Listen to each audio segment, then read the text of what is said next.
And there was a big water gum log there. It must have been nearly as tall as I was, but I knew the horse was good. And if I could jump, I knew the horse could fly that thing, and if I got across that, I'd be in front of them and I could wheel them back. Yeah.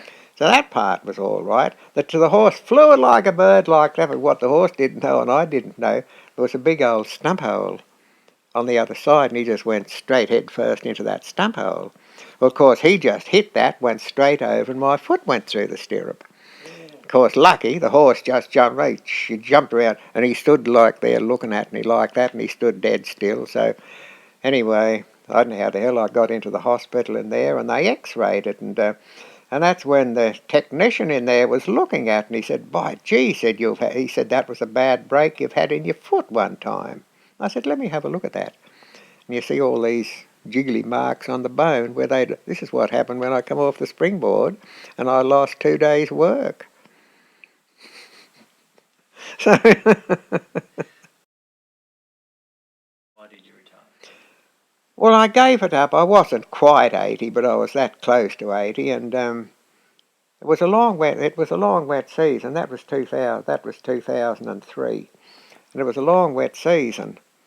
And I had a patch of really good timber in front of me out there, but it rained and rained and rained and rained.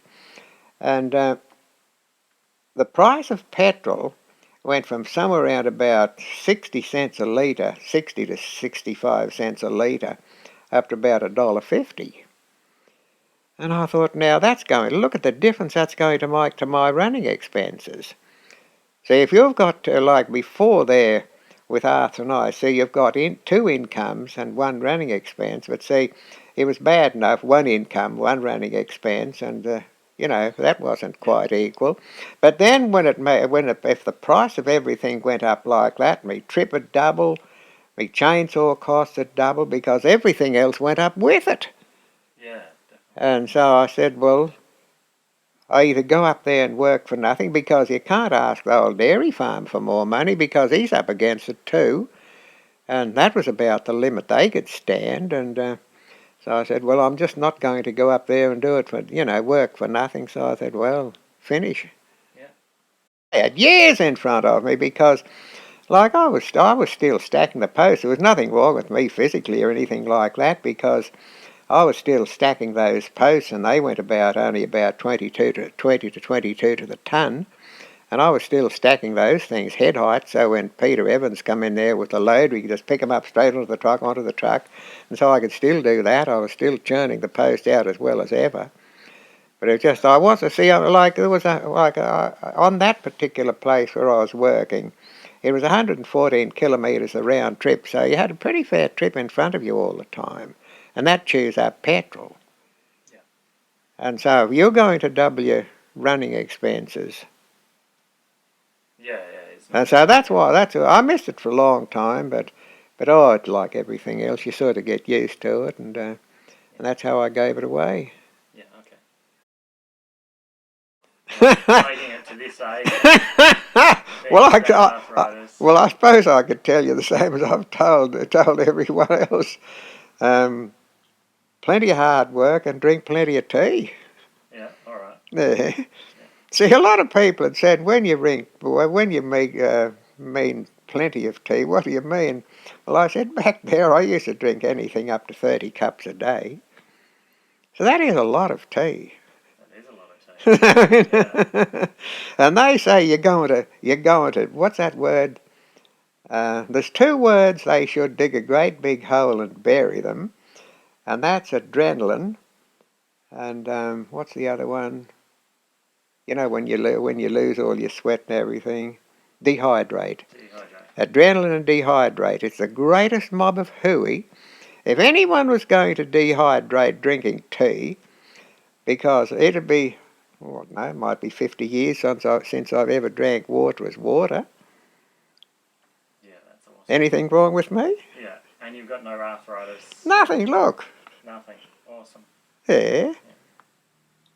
That's good. No, it's just that leg there, I mean, that knee, well, it is weak, and then that foot, you can always tell my boots, because it goes, as the foot goes down, the big toe, the little toe sort of goes down first, then it goes down on the heel, and you'll see all this rolling all my working boots.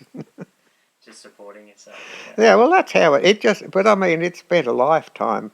I mean, that happened in 1912. I was only 17 when that happened, so it's a hell of a long time ago. A bit about his life and when he passed on. Well, it's a bit of a sad story, but he studied everything. Like he was only what, even before he left school, and diesel engineering wasn't even thought of back in those years. But he always wanted to be a diesel engineer, and so he sent away to one of the. That's right. He just left school when he was 14, and he said to Mum, I forget how much. I forget how much the course was. That was that to take you right through. It was I don't know, about 2 or 3 or 4 years course.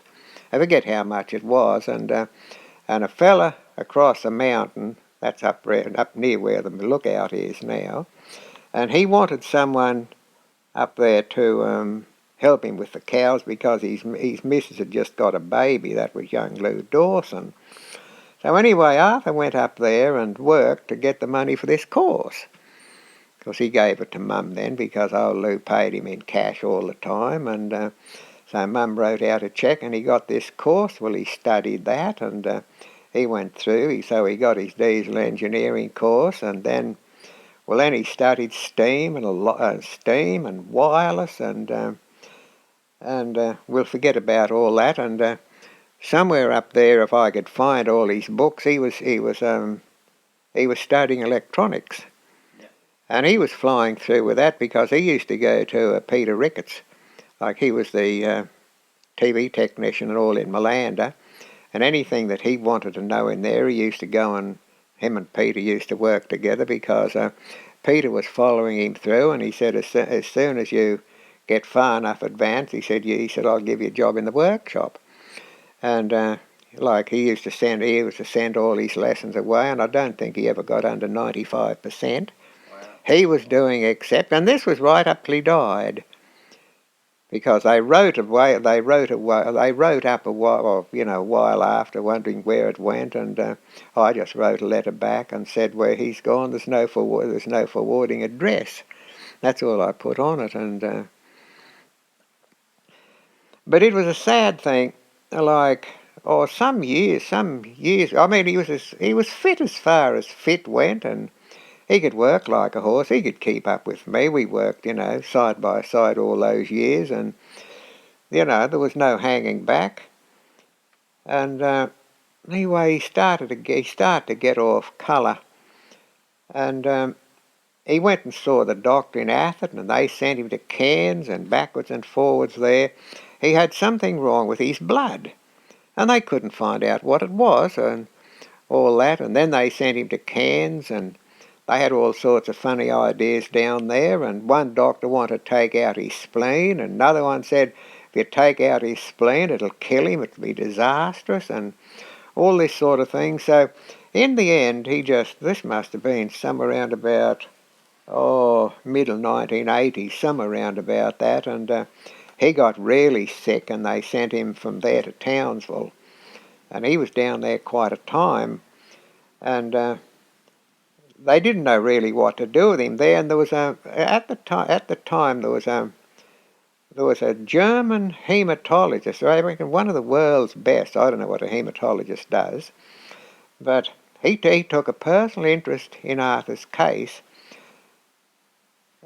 He was determined to find out why. There was something wrong. He was making, what is it, too many red corpuscles, and they couldn't check it.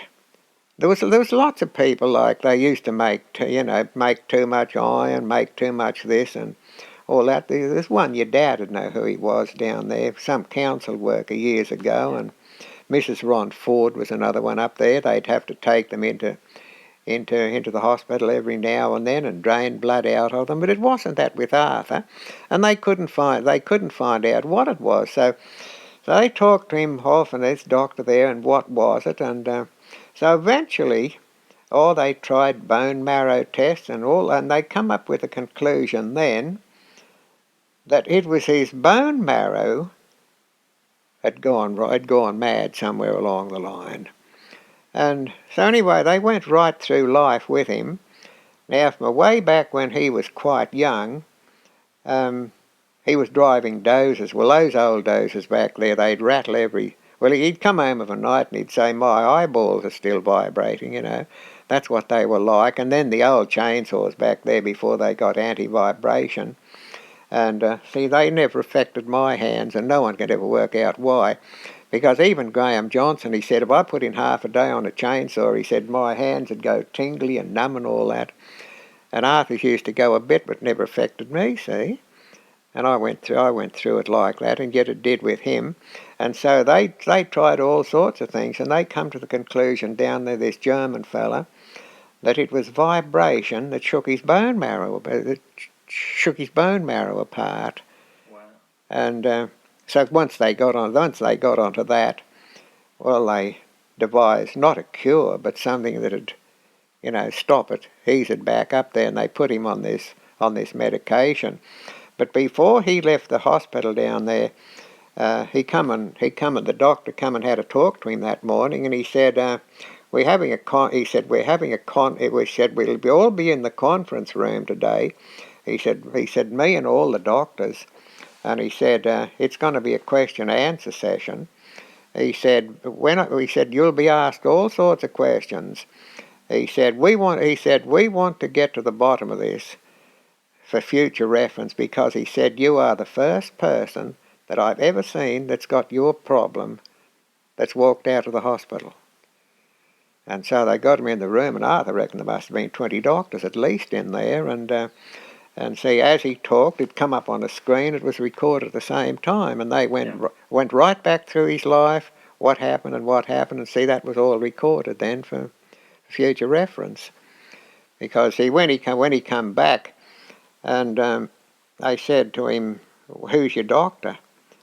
And Arthur said, Dr. Cameron. And of course they must know who's who. And look, he said, we don't want one of these fly-by-night fellas. He said, I want Dr. Tone. And Arthur said, no, I know a Tone. He said, we talk. But he said, Cameron has always been my doctor. So all right, he said, if that's how you want it. So anyway, he rang Atherton Hospital while Arthur was there, and he had to talk to him. He said, I've got Arthur Bicheno here, and this and this and this and this and this. He said, I want you to, to watch over day by day as how everything goes, and because he said we're still keeping a record of it all. And so Arthur went back up there, and everything worked out all right. Well, they put him on all these tablets and told him to look after himself, and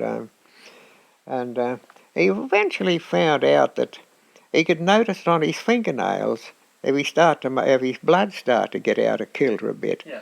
He could see it on his own fingernails. He'd go in there and he'd see Cameron. Oh yeah, you're right. Take a blood test. And, yeah, we put you back on this medication again.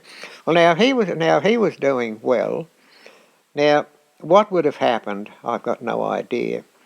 But it was what was it? I think it was about 1980, the end of 1989, and I was doing a job up at Kalunga, where they grow the grapes, up at Kalunga, up near Herberton, and I was way back over the Wild River, and it's storm season, and the Wild River then, normally the Wild River's about 6 foot deep and about 50 yards across. When I was crossing it up there was a little bit of water running here and there. That's all the water that was there.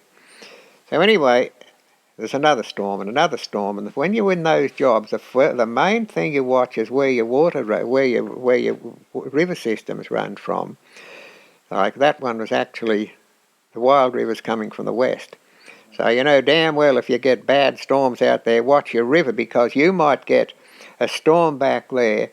Your creek will flood here, and yet you haven't seen a sign of a storm cloud even, so you had to watch that. So they'd get another storm, it'd come up and go back down again. So it was around about, oh, there wasn't much timber left at all. There was a beauty mob of timber way up on top of a rocky hill. Really good timber, too good to leave. It was too rocky and rough to get a machine up near it. So we decided, like, he often used to go up with me and do a bit of sawing and all that, because Dr. Cameron said, you're not a cripple. If you want to go with Bill, you go with him. Because, see, you're not supposed to work. He's on an invalid pension.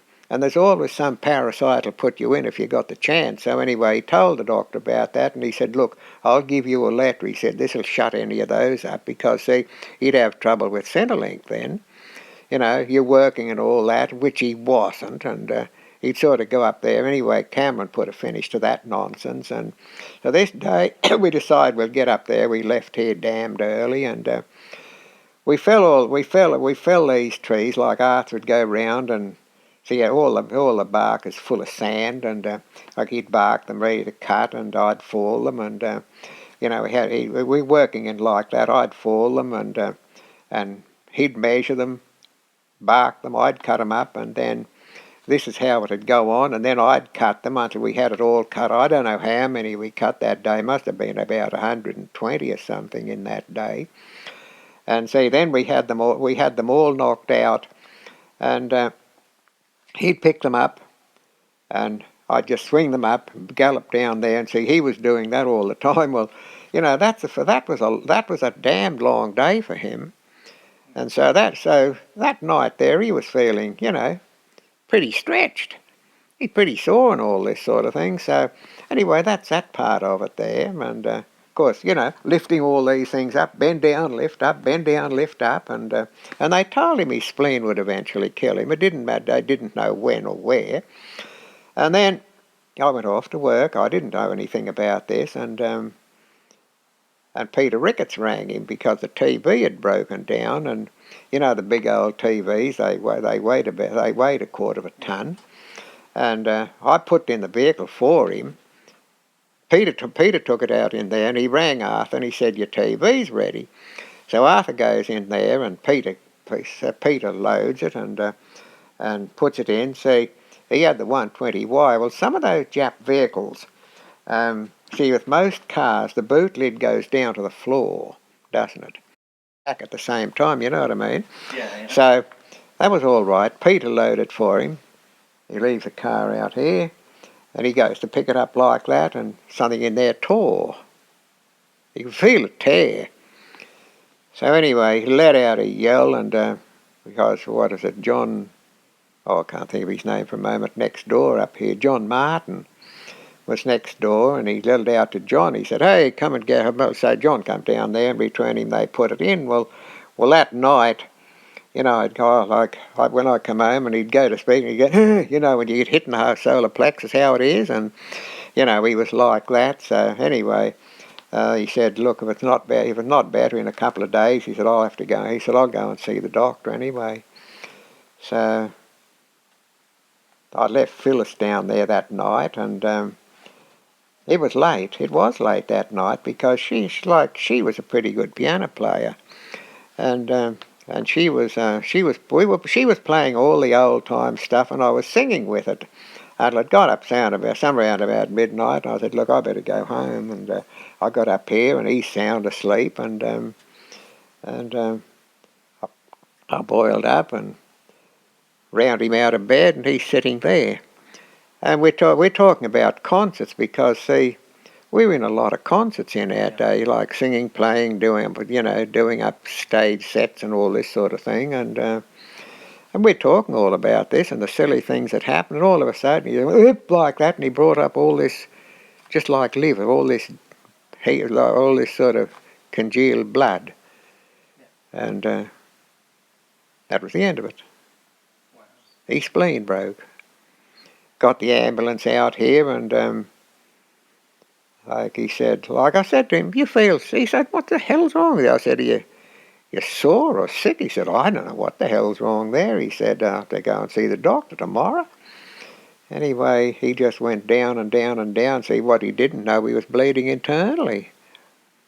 Yeah, wow. Got him into the hospital, and because I rang Phyllis, and she come up here because someone had parked behind her, and it was a damp night, and so she just grabbed a brolly and gumboots and come up here, and anyway, the ambulance come, and never forget, he was in the toilet, and Phyllis said, "How are you in there, Arthur?" And he said, "I'm very, very tired." And I said to the ambulance, "You better get your bloody carcass in there. He's dying." Because he'll be out in a minute. He'll be out in a minute. I said, "No, he's dying." So I got him in there, and we went in, almost like went down there, and I followed not followed him in, but got in there and went in the waiting room. See, by this time it's somewhere around about 2 o'clock, and anyway, I saw this woman doctor, and she said, "Oh, we've got him all wired up now. The ambulance will be here in a minute." And she said, "We get him to Cairns, he'll be right." And anyway, so she said, "Just wait out in the waiting room out there." And I went back out there, and she come out and she said, "Arthur's gone." I said, "Gone to Cairns?" And she said, "No, his poor old heart couldn't stand any more." Yeah. Wow. So that was how that happened. Yeah, so you guys were pretty close, I gather. Well, we'd worked all our life together, right or wrong. Sometimes I reckon it was the wrong thing to do because, two can always do more than two singly, and if you get the third one there, they could do that much more.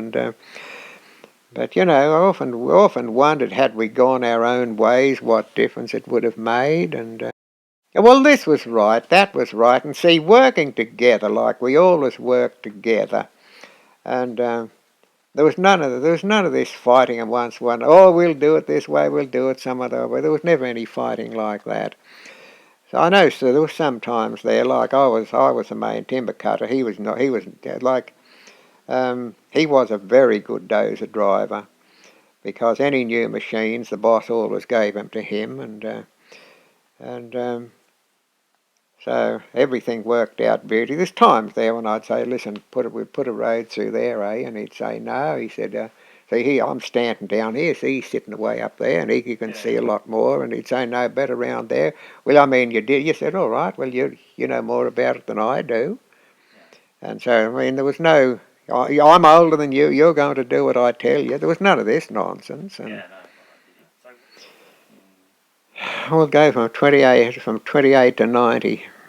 yeah. Yeah, well. Uh, Right, 4 or 5 days, and 4 or 5 days, and it'd have been 62. yeah.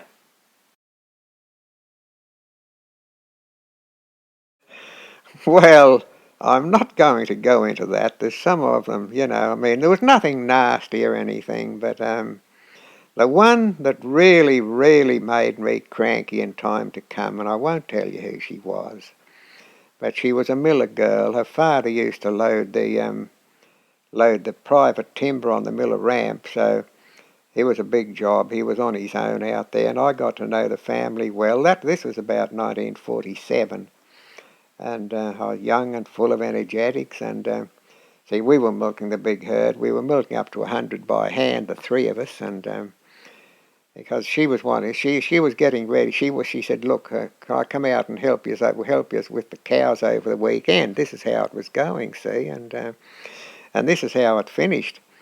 There was a good copper. I went to school with him, and that was I won't tell you who it was, but anyway. I don't know whether he was engaged or married. I forget. I'm not quite sure what it was. And this girl worked in Tobin and Wakely's shop, and I'd gone in there, and we'd been talking for a while, and I got my groceries and stuff, and I was over the other side of the shop, and him and his girl or Mrs. whichever it might have been, as I say, I forget, and. Of course, he used to get on my nerves. Everything he had was better than someone else. I mean, his cows were better than someone else's. His car was better than someone else's. And so his life was better than someone else's and all this. Anyway, he says, oh, look, it's how time you got married. He said, you know, you don't know what you're missing and all this sort of thing. And I said, look, see, I was only about, I don't know, 23, 24, something like that, about 23 or something, which in those years was a bit young. I suppose she'd be around about 20 and so on. And I said, look, a person would be a mug if he got married at this age right now. The bugger only said that because he knew she'd sneaked up behind me and she heard it, see. That's pretty mean. That was the end of the story. She left Miller that weekend. She never come back. Wow. That was one. Oh, there was there was another one. I don't know whose fault it was, and whether it was hers or mine, or a bit of both. But well, that was a couple of years after, and things were going along really well, and everyone round Minburn knew we'd get married, you know. And anyway, but say we're milking all that mob by hand, and there's calves to feed and pigs to feed, and we were about the biggest supplier to the Malanda factory. So it means that at the end of each day, you always had about 18 to 20 milk cans to wash, and then there was pigs to feed, all your gear there, and then so anyway, she'd asked me over for tea, and well, I left Mum and Arthur to finish up, and I went over there and. Because she asked me because the rest of the family would be out on the station. They had a station out at Almaden, up that way somewhere anyway, and she'd be on her own, and so she asked me over for tea. So I went over there, and I never got over there till somewhere around about, say, in the vicinity, about 6 to 7 o'clock, somewhere around about there, and we talked on for a while, and nothing seemed to be happening. And I said, I thought we were having tea, and she said, oh, supper time is, what is it? 5:30. If you're not here at then, you just don't. Like she said, even when you mind, she said, if you're not here, you won't get any tea. And that didn't go down very well with me. And so there was a few more things said. And oh no. So anyway, I sort of said, I said. When you were growing up, I said, if your mother had you'd give you a good whack round the back side instead of a pat in the back, you'd have been a better woman.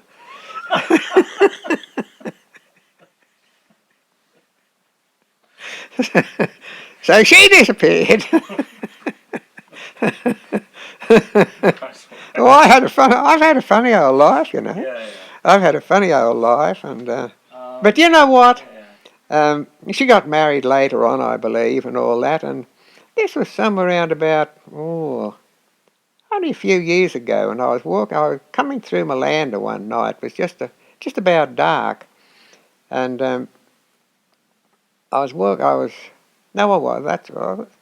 couldn't have been, that must have been winter time. I know it was dull evening, and I parked there near the pub, and I was going over to the chemist. I used to get an awful lot. See, I was taking photos by the hundreds, and so did Phyllis, and used to get them all developed at Barry Kite's in there.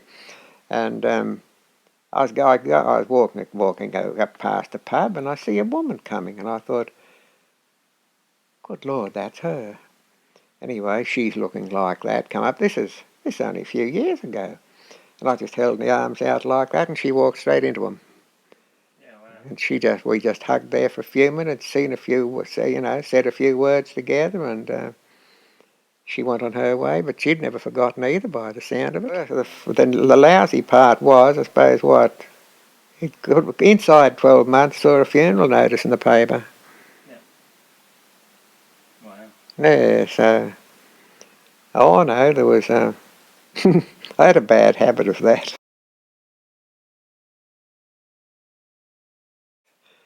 And yet the funny part is now, when Phyllis and I met, you'd never believe this, but we were going to work one day, you know where Dawson Gully is up there, where you go up the Kew Road and you go back to to Ravensoe or Herbert in this way, and all of a sudden noticed this clickety clickety clickety clickety underneath the Nissan, and we just put a toy Land Rover off the road with a blown gearbox, and because we always had about 2 or 3 4-wheel drives in case of emergency, and anyway, not another gearbox. So Arthur got underneath it and, drive back, just take the weight backwards and forwards, and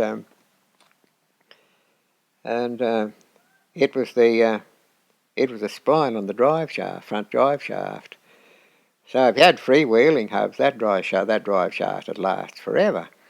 So we just took the drive shaft out and went on to work because very seldom did you ever need it. And so anyway, that's where Ian Williams had a block of land way, way, way back up the other side of Caban. And we went in there because money will buy you almost anything, and he's miles back in the jungle, and he's got the power and phone on in a caravan. Yeah. But actually, the power line, Arthur and I put the power line in for him, way through the forest and back there, and then he had there. So we went in there and we rang the Atherton Spare Parts. That was Malcolm Mackenzie, and I forget his mate's name, Malcolm something or other now. They had the spare parts in there, and I rang him and I said, "You got the freewheeling hubs?" And he said, "Yeah." And I said, "Well, look, tomorrow's Saturday, do you work?" And he said, "Yeah, we work Saturdays." So I said, "Well, look, we'll see you in the morning." So time went on, more tea, more tea, more tea. So anyway, we sort of said, "Why don't we go straight to Atherton now? So we don't have to mess around. See, it only takes 10 minutes to put the freewheeling hubs on. And why don't we do that there? Then we can work the full day tomorrow." So we did. So we just headed the old Rover to Atherton. And Arthur said, "Hey, hang on." He said, "See, we come in from the Herberton side, which means you go down Main Street, then you go down up. Well, that's the road up past where Woolies are now. See the land where that place was is under Woolies' floor now." So anyway, Arthur said, "Hey, whoa! I want to see Wadley." So right there, there's this park. There's a bit of I could park right opposite the place. So I nosed in there, and there he goes in there. They're liable to be talking about anything for ages. So I got out there, and I think that seat is still. I think there's still a seat there bolted to the footpath now. I think it's still there. And I'm sitting there watching people. See, they're all going home from work, and you can see people. They've got all the worries in the world on their shoulders, and anyway, the next thing, there's a fellow walks down the street, and I'm looking at him, and I thought, I'd say that's Walter Snell, only I know Walter is dead. I thought, I'm going to find out who this rooster is, and he come level. I said, "G'day." I stood up then, see, and I said, "G'day," and he said, "G'day," and I said, lot better weather in here than it is out home. Atherton was good and dry. See, in Atherton it was August and it was drizzly. And he said, "Where's home?" And I said, "Miller." "Oh," he said, "I used to work." He said, "I used to live in Miller." And I said, "You did?" He said, "Yeah." I said, "What you do?" "Oh," he said, "a bit of scrub falling, bit of timber cutting, this and that." And I said, "Who'd you work with?" "Oh," he said, "there was Harold and Walter and Langer." I said, "You're Sid, aren't you?" Snell, see? Phyllis's uncle. And I said, I knew, of course, once I was sure then, I said, "How'd you get in here?" And he said, "Oh, Auntie Phyllis brought me in." I said, you were in Malanda with Walter in there, and you're in there with Elsie." And no, he said, yeah, but he said, "Auntie Phyllis brought me in." And that Elsie, she'd have been Phyllis's sister-in-law, see? And so that was that, and I said, "That means Phyllis is in here," and I haven't seen. See, this is 1979, and see, the war turned up, and Phyllis had left home, and she was going to go nursing, and that's when she met Frank Wills, and she was only 20, and he joined the AIF, and anyway, I think he was stationed in Brisbane, so. Anyway, I think she went down there to be near him and all this sort of thing, and so they decided they'd get married, and and all this. And anyway, she came back up here because she was going to go. If he joined, if he got, he had joined up, but anyway, somehow or other he got. I don't forget how it works. I don't know. But it would have been getting towards the end of the war, and it wouldn't have been, they weren't such a rush for manpower and all that. But he was still working for the army down there, and so anyway, in all those years, I'd never met him and all that, and so that was. So I know she come out and visited, way back there when we were little. That was say we were on Woolies Road out there, where our house was on that corner. And the Snell's farm was just that little, so there was only a boundary fence between us. Yeah.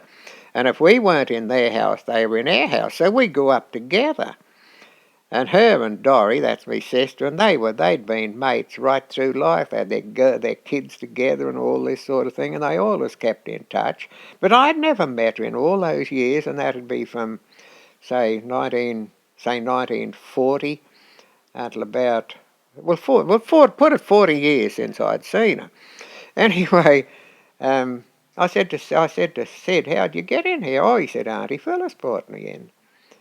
And I said, where is she? Oh, he said, that little shop up there, that's Pelican's Bill, Pelican's Bill in Atherton? He said, yeah. I said, that's it. Anyway, he said, she's in there. Oh, so anyway, the next thing, she's got to come down this way. Where's your car? It's down there.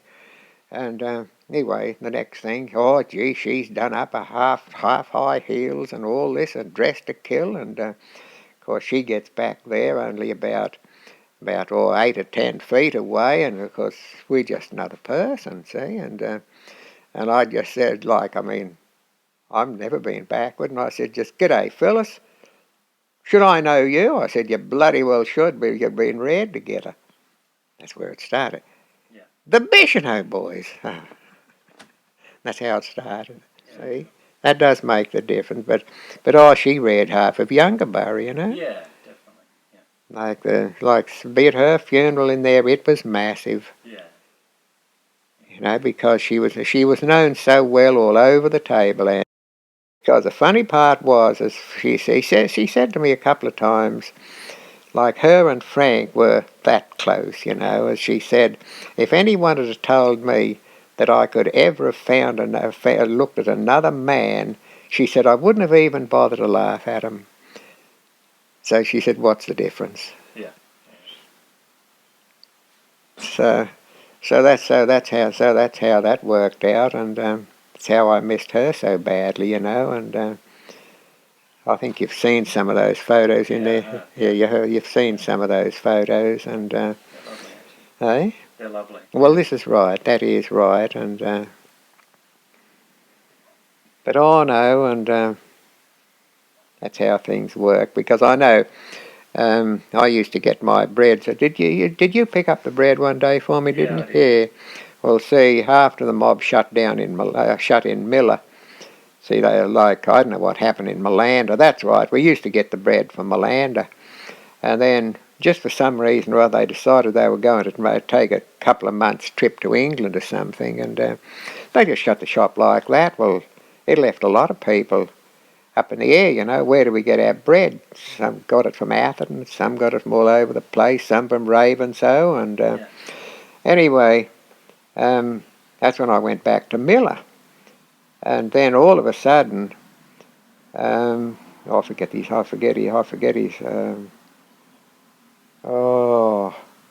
Don. I can't think of their name now, but he owned the place, and I don't know what happened. No, wait a minute, he died quite young here. He was only in his 60s. Don Milgate. And he just come up and shut the shop up there, left me in a predicament again. So I got the bread. I don't know where they picked it up, but I got the bread from the little shop out here at the Lake Eacham turnoff. And anyway, I used to pick it up out there every Thursday, I think it was. And of course, I get out there with the miseries. And look, they said, you'll get over that, and you'll go and find someone else. I said, you couldn't live long enough. Yeah. And time has got a bad habit of leaving you behind, and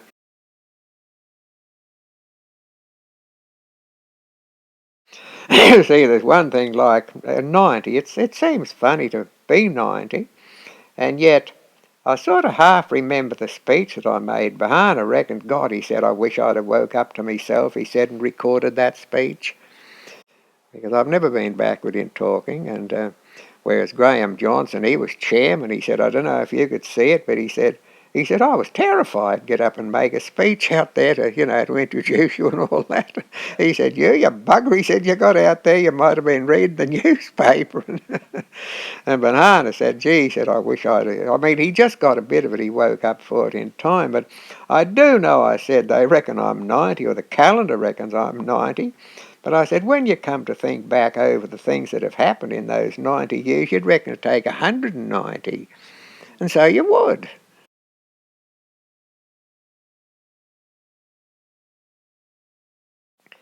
Well, see, it like I might write it down one of these times.